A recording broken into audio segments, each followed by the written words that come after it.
갑자기 정치권에서 상법을 개정하자, 경제를 살리기 위해서 상법을 개정해야 된다는 얘기가 막 쏟아지고 있습니다. 이재명도 며칠 전에 한국 경제와 주식시장을 살리기 위해서는 상법을 개정해야 된다고 국민 앞에서 끝장 토론을 하자고 나섰고요. 민주당의 여러 의원들이 당장 상법 개정을 하지 않으면 나라가 망할 것처럼 떠들기 시작했습니다. 이재명이 경제를 살리자고 말하는 건 보통 그냥 헛소리입니다. 경제를 살려야 된다, 맞는 말이죠. 그런데 그 뒤에 오는 이재명의 말은 대부분 호텔에 예약을 했다 취소하는 것 같은 그런 개미친 소리뿐이에요. 그냥 돈을 뿌리면 경제가 나아진다, 기업을 패고 기업을 털면 경제가 좋아진다 수준의 얘기들 뿐입니다. 그런데 이번에는 좀 다르죠. 상법을 개정해서 주식시장을 살린다고 하니까 보수 진영도 혼란스러워해요. 내용도 어렵고요. 기업에 대한 중요하고 또 어려운 개념이 포함되어 있어 그런지 보수 진영 내부에서도 이건 이재명이 잘했다, 이걸 반대하면 친시장 경제가 아니다, 뭐 이런 얘기들이 많이 나오고 있습니다. 민주당을 비롯한 좌측은 토론을 굉장히 기피하는 경향이 있어요. 자기들 주장이 늘 말이 안 되니까요. 그런데 국민들 앞에서 공개적으로 끝장 토론을 하자고 먼저 들고 나오는 것은 그런 자신이 있기 때문입니다. 마치 현 정부의 의료개혁 타령처럼 여론은 내 편이다, 내가 틀린 말을 해도 어차피 여론은 못 알아듣는다, 그러므로 어차피 내 승리다, 이런 계산이 깔려 있어요. 실제로 이재명의 워딩도 개미 투자자는 대찬성하는데 경영자 단체는 적극 반대한다, 이렇게 말하고 있습니다. 어차피 표는 개미한테 받는 거니까 기업 경영자 같은 건 무시해도 되는 거겠죠. 이재명식 갈라치기, 기업을 패면 개미들이 부자가 된다, 부자를 때리면 국가 경제가 살아난다, 삼성을 해체하면 중소기업들이 다 성장한다는 그런 미친 소리와 상통하는 논리인 겁니다. 민주당이 주장하는 그 상법 개정안은 여러 가지 내용을 담고 있습니다만 그중 가장 큰 변화는 이사의 충실 의무의 대상에 대한 겁니다. 상법 382조에는 이사는 회사를 위하여 직무를 충실하게 수행하여야 한다고 되어 있습니다. 이게 이사의 충실 의무예요. 회사의 이사는 회사를 위하여 충실하게 직무를 수행할 법적인 의무가 있다는 뜻입니다. 더 깊은 해석을 하자면 이 말은 이사의 이익과 회사의 이익 중 회사의 이익을 우선할 의무가 있다는 얘기가 됩니다. 그런데 이걸 이재명이 어떻게 시비를 거느냐? 회사에만 충실하니까 소액 주주를 등한시하는 거다. 그러니 충실 의무의 대상에 주주를 집어넣어서 주주의 이익과 회사를 위하여 충실히 직무를 수행한다고 바꾸자는 거예요. 그냥 듣기에는 그럴싸한 것 같습니다. 한국은 세계 다른 자본시장과 비교하면 주가가 상당히 낮아요. 그걸 코리아 디스카운트라고 불러왔고요. 그 원인으로는 북괴의 존재에 따른 전쟁 위험, 부족한 내수시장, 그리고 낮은 생산성 등 여러 가지를 꼽아왔어요. 그런데 그걸 감안하더라도 너무 낮다는 겁니다. 심지어 북밸류조차 안 되는 회사들, 그냥 자산만 다 처분해도 시총보다 많은 기업이 상장사의 51%예요. 한국 시장의 PBR은 현재 0.85 정도 되고요. 코스피 200대 기업의 PBR이 겨우 1.0인데 미국 S&P 500의 PBR은 5.15입니다. 좀 조악한 비유이긴 하지만 단순하게 말하면 삼성전자를 미국으로 시장만 싹 바꿔도 주가가 5배 넘게 뛸 거라는 얘기예요. 그러니 너무 낮은 거죠. 그래서 최근 몇 년 들어서 이런 고질적인 저평가의 원인이 기업들이 주주 이익을 신경 쓰지 않아서 그렇다, 자기 이익만 추구하고 주가에는 관심 없기 때문이다, 이런 이야기가 많이 나오고 있습니다. 윤석열 정부에서도 밸류업 프로그램이라고 정부가 나서서 주가를 부양하겠다는 계획을 야심차게 내놨었어요. 야심 외에는 아무것도 안 한다는 게 문제긴 한데 진영을 막론하고 주가를 올리는 게 정치권의 뜨거운 관심사라는 얘기입니다. 이게 결국은 어떻게 주지가 모아지느냐? 회사들이 주가를 올리려고 노력하지 않으니까 정치가 나서서 법으로 주가 부양을 강제하자, 이런 얘기가 돼버리는 거예요. 여기에서 헷갈리는 포인트가 발생하는 겁니다. 정부가 법으로 기업 경영에 간섭한다. 우파에게는 금기 중 금기죠. 그런데 반대로 회사의 주인은 누구냐? 주주잖아요. 그러면 기업의 임직원은 주주 이익에 충성해야 되는 것 아니냐? 당연한 말같이 들리죠. 그런데 왜 안 하느냐? 이걸 기업에 그냥 맡겨놔서 그렇다. 이제는 법이 나설 때다. 이제 정치가 나설 때다. 이런 생각이 들게 되는 겁니다. 미국에 가면 25만 전자인데 한국은 왜 4만 전자냐? 누가 이걸 25만 전자로 만들 거냐? 정치가, 대통령이, 이재명이 만든다. 이렇게 이어지는 거예요. 이것은 기본 전제부터 틀린 얘기입니다. 회사의 주인은 주주예요. 그러나 주주의 권한에는 제한이 매우 분명합니다. 이것은 제 의견이 아니라 여러분이 어느 경영학 교과서를 봐도 똑같이 얘기합니다. 주주는 지분에 따라서 의결에 참여하고 수익의 분배를 받을 권리를 가집니다. 이것은 주주가 모든 경영 의사 결정에 참여할 수 있다는 뜻이 아니고, 또한 이것은 주주가 임직원에게 지배력을 행사할 수 있다는 말도 아닙니다. 여러분 모두 아시겠지만 저는 기업과 주주 이익의 관계를 그 누구보다도 강조하고 오랫동안 설명해온 사람이에요. 그러나 상법을 개정해서 이사가 주주에 대해 충실 의무를 진다는 말은 결국 이사는 주가를 올릴 의무를 지닌다는 말로 해석이 되는데, 기업은 주주의 이익에 충성하지만 그러나 그게 임원과 직원이 주가 부양의 도구라는 뜻은 아닙니다. 임원과 직원은 회사에 충실한 겁니다. 상법에 주주에 대한 충실 의무를 삽입하면 어떤 일이 발생하느냐? 법안상의 주주의 이익이라는 개념 자체가 모호해요. 주주의 이익은 여러 가지 방향, 여러 가지 방법으로 추구되고 여러 가지 형태로 실현됩니다. 배당을 줄 수도 있고요. 자사주를 매입할 수도 있고, 재투자로 회사 몸집을 불릴 수도 있고, 연구 개발을 할 수도 있고, 자회사를 매각할 수도 있고, 또 기업을 매수할 수도 있습니다. 또한 경영 의사결정에는 당연히 실패가 존재합니다. 잘못된 판단, 급변하는 시장 상황, 여러 가지 이유로 될 줄 알았는데 안 되는 것들이 있을 수밖에 없는 거예요. 상법상 이사가 회사뿐 아니라 주주에게 충실 의무를 지게 되면 회사의 모든 의사결정 사항이 주주에게는 다 소송감인 겁니다. 단 한 주만 있어도 소송을 할 수 있는 거예요. 내가 4,500원을 주고 한 주를 샀는데 니들이 투자를 잘못해서 3,900원이 됐다. 주주 이익을 침해당했다. 당신들은 의무를 다하지 않았다. 그러므로 소송감이다. 그러면 결국 각 기업은 모든 경영 의사 결정을 오직 주가를 올리기 위해서 해야 한다는 뜻이 됩니다. 이게 당연한 얘기같이 들리나요? 아닙니다.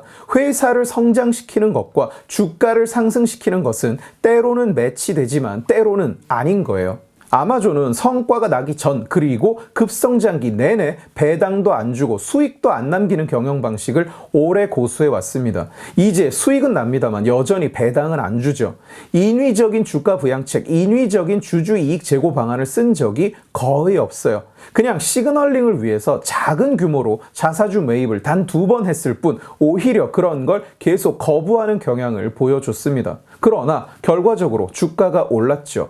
아마존은 여기까지 오는데 실패가 없었느냐? 아니에요. 엄청 많았어요. 굵직한 것들만 보더라도 스마트폰도 출시했다가 망했고, 모바일 결제 시장에 발을 들였다가 쫄딱 망했습니다. 풀필먼트 센터 네트워크를 갖추는 동안 밑 빠진 독 정도가 아니라 구멍 뚫린 저수지에 물을 부어 넣듯이 돈을 쏟아 부었어요. 미국 안에서만 수백조 원이 넘게 들었습니다. 아마존은 좋은 회사고 한국 회사는 다 쓰레기라서 비교가 어렵다고 생각하는 분이 계실지는 모르겠습니다만 8년 전만 해도 아마존 주가는 $400도 고평가라고 했었어요. PER이 너무 높다고 곧 터진다고 했었습니다. 너무나 공격적인 투자를 하니까요. 이제는 투자를 줄이고 배당을 줄 때라는 의견이 여기저기서 나왔습니다. 그런데 전혀 안 했어요. 그래서 지금은 어떻게 됐습니까? 아마존은 2년 전에 20대 1로 액면 분할을 했는데 분할 전 기준으로 단순 계산을 하면 현 주가는 주당 $4,200에 이릅니다. 그런데 여기까지 오는 동안 사사건건 소송을 당했다면 어땠을까요? AWS 하지 마라. 쇼핑몰 회사가 무슨 컴퓨팅이냐. 트럭이나 더 부르지. 물류 회사가 시스템 개발에 왜 100조를 투자하냐. 이건 주주를 무시하는 거다. 주주 이익을 등한시했다. 경영 의사결정을 제대로 못하고 있다. 어떤 사람은 그렇게 판단하지 않겠지만 어떤 사람은 그렇게 판단한다는 겁니다. 이렇게 회사 운영이 가능했을까요? 뭐가 문제인지 아시겠죠? 그린 메일링이라는 것이 있습니다. 일종의 투자 기법인데요. 기업의 주식을 적당히 한 4, 5% 정도, 최대 주주는 아니지만 회사 입장에서 무시할 수 없는 지분을 매집한 뒤에 경영에 간섭하면서 주가를 올려주면 빠지겠다고 요구하는 겁니다. 이걸 요즘은 특히 좌측에서는 행동주의 투자네 뭐네 하면서 마치 주주 이익을 극대화하는 착한 투자인 것처럼 포장하는 경우가 많은데, 악명 높은 그린메일러 칼 아이칸이라는 사람을 한국에서는 무슨 천사 같은 투자자로 묘사하는 경우도 있어요. 주가를 올려주는 고마운 투자자라고. 그런데 아까 말씀드린 대로 회사의 성장과 주가의 상승은 특히 중단기적으로는 반드시 매치되지 않을 수 있습니다. 그린 메일링을 당하면 기업들은 울며 겨자 먹기로 사업부를 매각하고 지적 재산권을 팔고 공장 지으려던 부지를 팔고 이러면서 주가를 인위적으로 끌어올립니다. 그러면 주가가 올랐으니까 일단 좋은 건가요? 아니라는 얘기입니다. 회사의 장기적인 비전을 불태워서 단기적인 이익을 만들어낸 거잖아요. 소액 주주에게 이익이 되는 행동이 아니라는 겁니다. 당장은 주가가 올랐더라도. 지금 민주당의 상법 개정안은 모든 투자자를 그린메일러로 만드는 꼴이 될 수 있습니다. 각자의 판단은 다른 거예요. 누가 미래에 투자라고 했냐? 당장 주가가 떨어지는데 이런 사람은 주식을 팔면 됩니다. 그런데 이제는 앞으로는 이론적으로 소송을 거는 게 훨씬 좋은 거예요. 그 아사리판을 심지어 더 강화하는 것이 역시 이번 상법 개정안에 포함된 집중투표제입니다. 집중투표제라는 것은 상법상에 원래는 할 수 있다고 되어 있었는데 이걸 해야 한다로 바꾼다는 것이 이번 상법 개정안의 또 하나의 축이에요. 집중투표제라는 것은 뭐냐?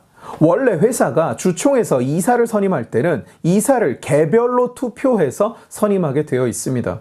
이걸 한꺼번에 모아서 표를 분배해서 뽑게 만든다는 겁니다. A, B, C, D, E의 이사 후보가 있으면 집중투표제가 아닌 경우에 전체가 1000표라고 칠 때 이 1000표가 A 대상, B 대상, C 대상 이렇게 개별로 투표를 합니다. 그런데 집중투표제는 1000표를 전체로 보고 후보 5명에게 나눠서 투표합니다. 3명을 뽑는다면 A에 200표, B에 300표, C에 150표, D에 50표, E에 300표. 그러면 이사는 A, B, E로 선출. 이렇게 된다는 거예요. 그러니 최대 주주의 의견이 많이 반영되는 것이 아니라 소액 주주가 모여서 자기네 편 이사를 선출할 수 있기 때문에 소액 주주에게 친화적이다. 이렇게 말하는 겁니다. 듣기에는 그럴싸하죠. 그런데 맹점이 있어요. 소액 주주는 뭘 중심으로 모입니까? 어떤 단체나 기관이겠죠. 단체나 기관은 표를 끌어들이기 위해서 뭘 할까요? 뭔가 약속을 하겠죠. 그러면 그 약속은 회사의 이익이 될까요? 손해가 될까요? 이론적으로는 둘 다 가능하기는 하겠습니다만 손해가 될 확률이 굉장히 높겠죠. 투자를 안 하고 배당을 하겠다. 이런 식의 약속이 다수에게는 먹히겠죠. 결국 이사 선임이 회사의 경영진을 뽑는 과정이 또 다른 정치판이 될 수밖에 없는 거예요. 나라가 망하든 말든 나라 돈을 퍼주자는 버러지들이 정치권에서 득세하는 것처럼 회사가 망하든 말든 얼른 털어먹자는 주장이 힘을 얻을 수밖에 없는 상황인 겁니다. 회사가 망할지도 모르는데 반도체에 크게 베팅해서 현재의 삼성전자를 만들어낸 그런 의사결정은 소액 주주 입장에서는 결코 할 수 없는 결정이죠. 이건희 회장님의 프랑크푸르트 선언, 전자제품을 수거해 와서 쌓아놓고 불질러 버리는 식의 결정을 했다가는 대번에 소송을 쳐먹고 해임되기 십상이겠죠. 어떻게 주주들이 모여서 회장을 해임시키겠냐 그렇게 생각을 하셨다면 아니요, 오해입니다. 이번 상법 개정안이 통과되면 현재 지분율 기준 100대 기업 중 16개, 10대 기업 중 4개가 외국 기관 투자자가 연합을 하면 이사회가 외국으로 통으로 넘어가 버립니다. 너무나 간단하게 회사를 집어삼킬 수 있는 거예요. 그리고 외국의 기관 투자자 연합이 경영권을 인수하면 뭘 할까요?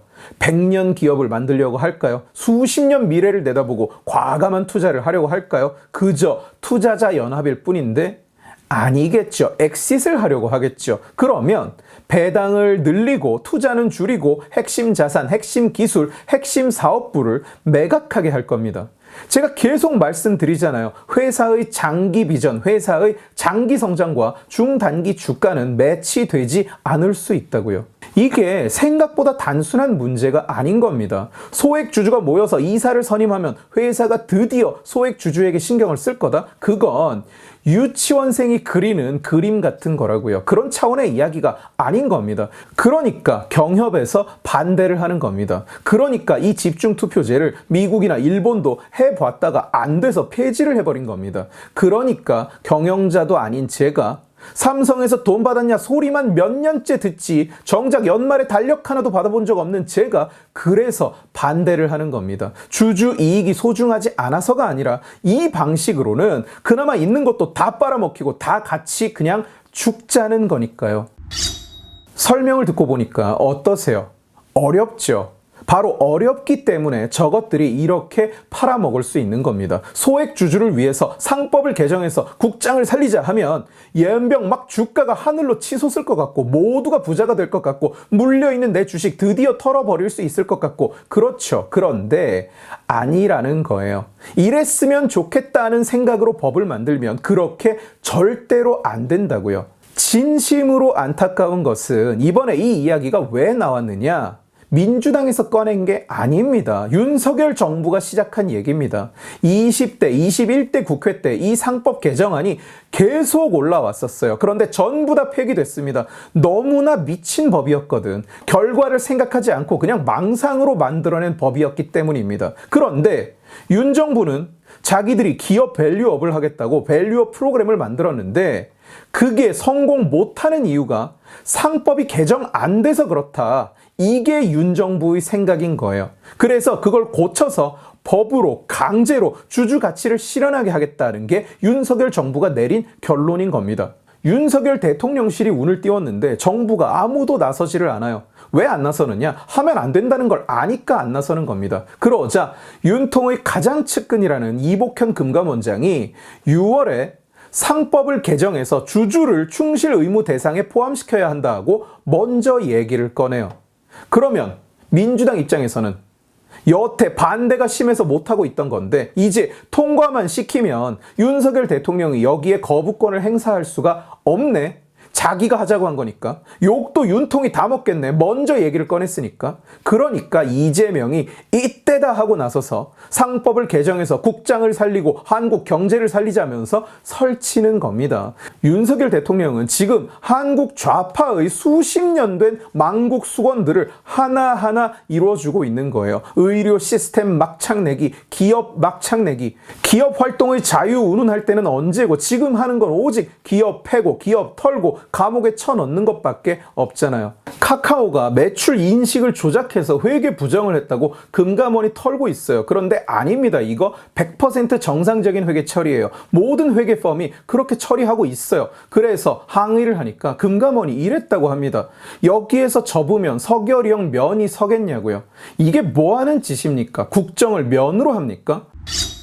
왜 한국의 기업들이 계열사를 조각조각 쪼개서 상장을 하느냐? 소액 주주를 엿먹이기 위해서냐? 아닙니다. 세계 최악의 세제 때문에 그렇습니다. 세계에서 제일 후진 경제 마인드 그리고 딱 그 수준의 법률 체계 때문에 그렇습니다. 경영을 하다가 감옥에 안 가려면 그리고 상속세를 내다가 회사가 날아가서 없어지지 않으려면 갈갈이 찢고 쪼갤 수밖에 없는 거예요. 이건 이 자체가 굉장히 긴 얘기라서 나중에 따로 영상으로 제가 다루겠습니다. 주주 이익의 실현 평소에 저보다 더 강조한 사람도 드물 겁니다. 저는 전공이 이거예요. 기업이라는 시스템에 대해서 유튜브에서 저만큼 깊이 들어가는 채널 찾기도 힘들 겁니다.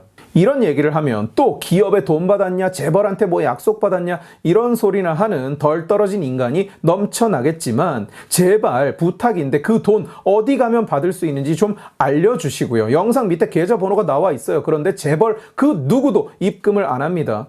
법과 제도라는 것은 램프의 지니가 아니에요. 이랬으면 좋겠다 하면서 손으로 비비면 소원이 이루어지는 마법이 아니라는 겁니다. 그렇기 때문에 조심해서 접근하는 거고 그렇기 때문에 함부로 건드릴 수 없는 거예요. 그럼에도 불구하고 이러다가 의료 체계가 다 무너진다고 반대를 하면 의료 카르텔이라고 싸잡아서 손가락질 했듯이 재계가 이 개정안에 반대하면 기업 카르텔이라고 싸잡아서 손가락질 하면서 압수수색하고 세무조사하고 그럴 거라고 믿어 의심치 않습니다. 왜냐? 지난 2년 반을 그래 왔으니까요. 오직 그것만 해왔으니까요. 오늘 지식의 칼은 여기까지입니다. 재미있게 보셨으면 지식의 칼 채널을 구독해 주시고 이 영상을 주변에 공유해 주세요. 여러분들이 공유해 주시면 설득은 제가 하겠습니다. 고맙습니다.